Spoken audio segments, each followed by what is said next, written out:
Today I'm going to be comparing this Pioneer Woman knife with this knife from Farberware.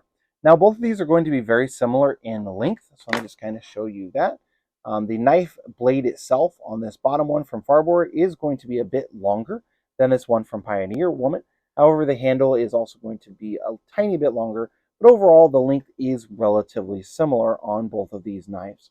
One thing I love about this Pioneer Woman knife is actually that the tang is going to run all the way through the handle, whereas this Farberware option is not, at least according to them showing it. Now, maybe it is, but I'm guessing that it just is going to go somewhere between here and this first rivet, and then these rivets are just going to actually hold the handle together versus actually being into the tank. Again, that's just my guess. Haven't actually busted one of these open and tried it out for sure.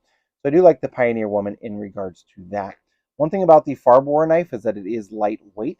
So that is a nice touch, but it also means that this knife blade itself is going to be pretty thin compared to this Pioneer Woman knife that's going to have a much thicker blade. Now, neither of these options actually came extremely sharp. The Farberware one is serrated, so that's going to make it harder to sharpen.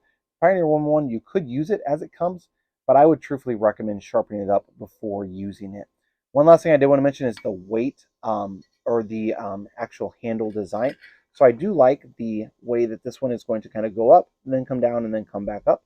Same thing is going to be true on the Farberware option, but the Farberware one is not as big around. So I actually prefer the Farberware since it's not as thick of one. It's not going to be as much around on when I'm holding it, versus this Pioneer Woman knife is going to be much thicker around than the Farberware.